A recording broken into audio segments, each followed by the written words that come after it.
नमस्कार दोस्तों, आप सभी का स्वागत है इस बिजनेस इनसाइट्स में। आज हम आपको एक ऐसी प्रेरणादायक सच कहानी सुनाएंगे जो न सिर्फ आपकी सोच बदल देगी बल्कि ये भी दिखाएगी कि किस तरह एक इंसान अपनी मेहनत, आत्मविश्वास और दृढ़ संकल्प से अपने सपनों को हकीकत में बना सकता है। यह कहानी है मोहन सिंह ओबराय की, जिन्होंने आज से एक सदी पहले एक छोटे से होटल के क्लर्क के रूप में काम शुरू किया था और फिर उसी होटल के वो मालिक कैसे बन गए। यह कहानी सिर्फ ओबराय ग्रुप के विशाल साम्राज्य की ही नहीं है, बल्कि यह हमें यह सिखाती है कि किसी भी सपने को पूरा करने के लिए मेहनत और सही दिशा में संघर्ष हमें सफलता जरूर दिलाती है। जरूरत है तो सिर्फ हिम्मत करने की और आत्मविश्वास के साथ अपने लक्ष्य की ओर निरंतर बढ़ते रहने की। मोहन सिंह ओबराय, जिनका जन्म 1898 में पंजाब के एक छोटे से गांव में हुआ था। जब वह केवल 6 महीने के थे तो उन्होंने अपने पिता को एक महामारी में खो दिया। क्या आप सोच सकते हैं कि एक छोटे से गांव में एक संघर्षशील परिवार में जन्मे इस बच्चे के सामने क्या चुनौतियां रही होंगी। लेकिन मोहन की मां ने उन्हें हमेशा एक चीज सिखाई थी, जीवन में कभी भी हार नहीं माननी चाहिए। 16 साल की उम्र में मोहन ने लाहौर के डीएवी कॉलेज में दाखिला लिया और यहीं से उनके जीवन का दूसरा बड़ा मोड़ आया। यहाँ उन्होंने इंग्लिश सीखी जो उनके लिए सफलता की कुंजी साबित हुई। इसके बाद उन्होंने एक शू फैक्ट्री में काम करना शुरू किया और उसी मेहनत और ईमानदारी से उन्होंने फैक्ट्री के सुपरवाइजर बनने तक का सफर तय किया। लेकिन जिंदगी ने मोहन के सामने एक और चुनौती रख दी। ब्रिटिश राज के खिलाफ भारत में विरोध प्रदर्शन हो रहे थे और इसने कई व्यवसाय को नुकसान पहुंचाया था, जिसमें कि मोहन की शू फैक्ट्री भी बंद हो गई थी और अचानक वह बेरोजगार हो गए थे। सोचिए, एक नवविवाहित आदमी जिसकी पत्नी भी थी और एक छोटी बच्ची भी थी, क्या उसे निराशा के गहरे कुएं में डूब जाना चाहिए था? नहीं, लेकिन मोहन ने हार नहीं मानने का फैसला किया और इसके बजाय उन्होंने एक नई शुरुआत करने का फैसला किया। तब मोहन ने शिमला का रुख किया, जो तब तक ब्रिटिश इंडिया की समर राजधानी थी। वहां वो काम की तलाश में क्रिसिल होटल गए। यह होटल शिमला का सबसे शानदार होटल था, लेकिन जब मोहन ने वहां काम की तलाश की तो होटल के एक गार्ड ने उन्हें उनके सादे कपड़े की वजह से अंदर तक नहीं जाने दिया। क्या आप सोच सकते हैं कि एक इंसान जिसे होटल में काम करने के लिए प्रवेश तक नहीं मिलता, वही इंसान एक दिन उस होटल का मालिक बनेगा। और यही कहानी है मोहन सिंह ओबराय की। चलिए इसी क्रम में आगे बढ़ते हैं। लेकिन मोहन ने हार नहीं मानी। उन्होंने खुद को साबित करने का फैसला किया और वो उसी होटल के बाहर खड़े होकर इंतजार करने लगे। किस्मत ने भी उनका साथ दिया और वो होटल के मैनेजर से मिलने में कामयाब हो गए और अपने आत्मविश्वास और इंग्लिश स्किल से ही मैनेजर को बहुत प्रभावित किया। अगले दिन मोहन को क्रिसिल होटल में क्लर्क की नौकरी मिल गई, सिर्फ 50 रुपये महीने की सैलरी पर। लेकिन उन्होंने इस नौकरी को किसी भी छोटे काम की तरह नहीं देखा। उन्होंने इसे अपनी मंजिल की ओर पहला कदम मानकर मेहनत शुरू कर दी। देखिए, मोहन सिर्फ अपनी नौकरी से ही संतुष्ट नहीं रहे, बल्कि उन्होंने होटल के हर एक काम को बहुत गहराई से समझा और सीखा।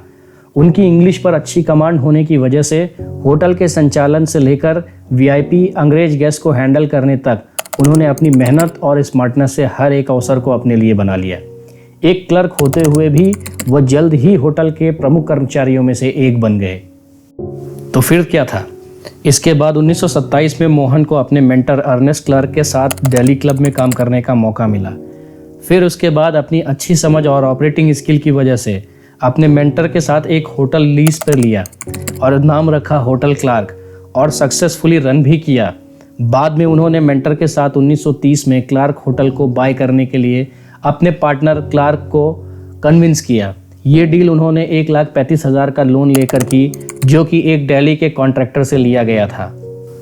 अगर हम बात करें 1933 की, तो क्लार्क की डेथ के बाद मोहन ने क्लार्क होटल्स शिमला और दिल्ली को रन किया और ये मोमेंट था जब ओबराय ग्रुप का सफ़र सच में स्टार्ट हुआ।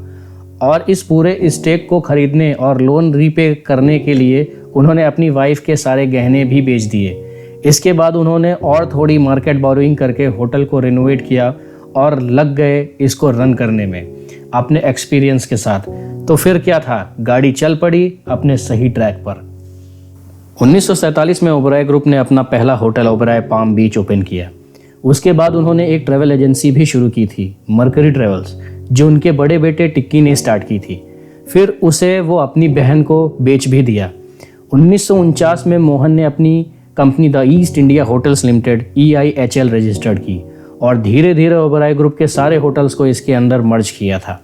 मोहन ने 1951 में एवरेस्ट होटल को दार्जिलिंग में भी एक्वायर किया और दिल्ली का होटल इंपीरियल भी अपने कंट्रोल में ले लिया। उसके बाद 1966 में ओबेरॉय ग्रुप ने इंटरनेशनल मार्केट में एंट्री की। उन्होंने आईटीटी शेराटन के साथ टाई अप किया और बॉम्बे में एक 34 स्टोरी होटल भी बनाया जो 1973 में कंप्लीट हुआ। मोहन ने 1969 में काठमांडू सोलिटी होटल नेपाल को बाय किया जो पहले के किंग मोहेंद्र के अंकल का था। उन्होंने सिंगापुर के इंपीरियल होटल को भी अपने कंट्रोल में लिया। ओबेरॉय ग्रुप ने Egypt, Sri Lanka, Indonesia, Mauritius, Australia और दुबई में भी अपने होटल एक्सपेंड किए। इसके बाद 1984 में ओबेरॉय फैमिली के लिए एक बड़ा शॉक आया जब मोहन के बड़े बेटे टिक्की की मौत हो गई। ये लॉस फैमिली के लिए काफ़ी डिवास्टिंग था, लेकिन ओबेरॉय ग्रुप को चलाना भी बहुत ज़रूरी था। मोहन ने अपने यंगर सन बिकी को CEO बनाया। बिकी ने अपने फादर का लेगेसी कंटिन्यू करते हुए ओबेरॉय ग्रुप को और ज़्यादा सक्सेस की तरफ ले गया और उन्होंने ओबेरॉय ग्रुप को एक ग्लोबल ब्रांड बना दिया। बिकी ने हर अपॉर्चुनिटी को कैपिटलाइज किया और ओबेरॉय ब्रांड को एक सिंबल ऑफ लग्जरी और क्लास बना दिया। फिर आगे 2002 में मोहन सिंह ओबेरॉय का 103 साल की उम्र में देहांत हो गया, लेकिन उनका लेगेसी आज भी जिंदा है। बिकी ओबेरॉय ने अपने फादर के विजन को आगे बढ़ाया और ओबेरॉय ग्रुप को 35 लग्जरियस होटल और 2 रिवर क्रूज शिप के साथ दुनिया भर में एक्सपेंड किया। ग्रुप का रेवेन्यू 2011 में 1142 करोड़ तक पहुंच गया। आज ओबेरॉय ग्रुप दुनिया के टॉप लग्जरी होटल चेन्स में से एक है, जिसमें उनके hotels India, Sri Lanka, Mauritius, Egypt, Indonesia, UAE, Singapore और ऑस्ट्रेलिया में हैं और इनके बहुत सारे अचीवमेंट्स हैं। अचीवमेंट्स की अगर बात करें ओबेरॉय साहब की, तो 2001 में मोहन सिंह ओबेरॉय को पद्म भूषण से सम्मानित किया गया, जो भारत का 3rd हाईएस्ट सिविलाइजेशन अवार्ड है। Federation of hotel and restaurant association of India के प्रेसिडेंट भी रहे और उन्होंने राज्यसभा और लोकसभा में भी सेवा की थी। आज ओबेरॉय ग्रुप अपने वर्ल्ड क्लास सर्विसेज और लग्जरी के लिए जाना जाता है। ये होटल चेन अब हिल्टन, हयात, मैरियट जैसे ग्लोबल जाइंट्स के साथ कंपटीशन करता है। मोहन सिंह ओबेरॉय का सफ़र हमें ये सिखाता है कि अगर आपका विज़न क्लियर हो, आप मेहनत करें और अपने सपनों पर विश्वास रखें, तो कोई भी मुश्किल आपको रोक नहीं सकती। उन्होंने अपनी लाइफ के हर फेज़ में चैलेंज का सामना किया, लेकिन हर बार उन्होंने उसे अपनी सक्सेस का एक नया रास्ता बना लिया। ओबेरॉय ग्रुप की जर्नी उनकी हार्ड वर्क, डिटर्मिनेशन और विज़न का परफेक्ट एग्जाम्पल है। तो इसी के साथ हम इस सीरीज़ को स्टॉप करते हैं। जय हिंद, जय भारत, वंदे मातरम।